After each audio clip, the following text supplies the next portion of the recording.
가래가 많이 생겨서 가래가 끓어요. 3주 이상 기침이나 가래가 지속된다면 분명히 뭔가 병의 신호예요.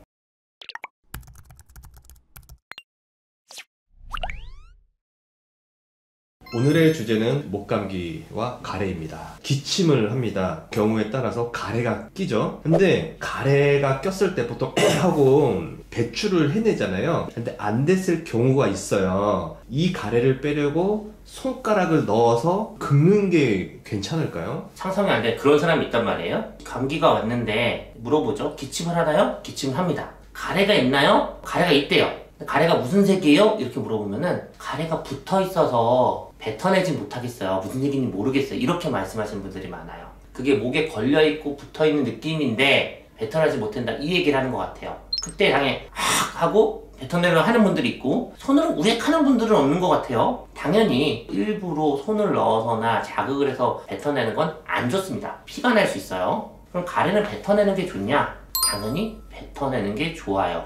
가래라는 게 뭐냐면 공기를 들이마셔요. 그러면 코, 입, 인후두, 기관지로 공기가 들어갑니다. 폐까지. 그 길에서 지저분한 물질, 세균, 바이러스 얘네들을요, 이 기관지의 점막이나 기관지의 방어 체계가 가래란 형태로 만들어서 방어를 하고 내뱉으려고 하는 그런 방어 기전이에요. 그런데 감기에 걸리고 혹은 기관지염에 걸리고 코로나에 걸리면 과도하게 많이 생성이 돼요. 숨을 들어가는 길에 염증이 생기기 때문에 가래가 많이 생겨서 가래가 끓어요. 그러면 이 질병의 증상으로 나타나는 거죠. 가래들을 뱉어내지 않고 그냥 놔두면 이 자체가 염증이라서 숨을 들이마시는데도 그렁그렁하고 힘들고 또 쌓이면은 오히려 다른 감염의 원인이 될 수 있고 2차적으로 폐렴이 생기는 원인이 될 수도 있어요. 그래서 가래 끓는 감기, 기관지염 이런 게 있을 때 가래를 배출시켜 주도록 노력합니다. 또 뭐가 좀 궁금할까요? 한 달 이상 이 가래가 안 떨어지고 계속 마른 기침을 한다면 이거 좀 위험 신호 아닌가요? 이렇게 얘기했죠. 그 중에 위험한 병이 항상 숨겨져 있다. 증상을 무시하지 말라. 예를 들어 목 안에 뭔가 이물감 혹은 코가 뒤로 넘어가서 뭐가 밑에서 끓어오르는 건 아닌데 여기에 남아 있다면 우선은 이비인후과 가서 후두경 같은 걸 직접 들여다봐서 진짜 후두나 인후두 요 안에 종양이나 무슨 문제가 생긴 건 아닌가 들여다봐야 돼요.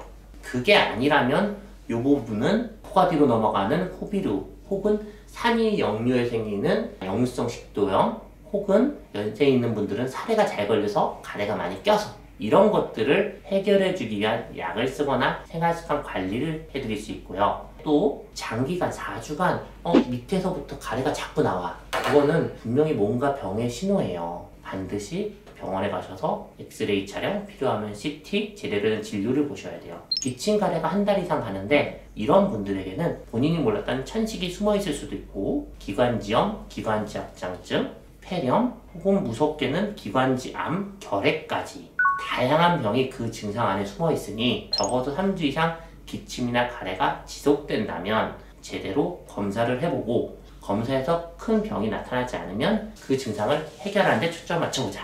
기침한다고 그냥 감기야가 아니라 방금 말씀 주신 것처럼 무슨 큰 병이 숨어 있을지 모르니 적극적으로 병원을 가서 진료를 받아 봐야겠네요. 정답입니다. 전 딱 두 가지 얘기 드려요. 병원 언제 가세요? 라고 하면 많이 아플 때, 즉 증상이 심할 때. 두 번째, 증상이 지속적이고 오래될 때. 큰 병이 숨겨져 있을 수 있는 신호가 되니까 꼭 병원 한번 가보시길 바랍니다.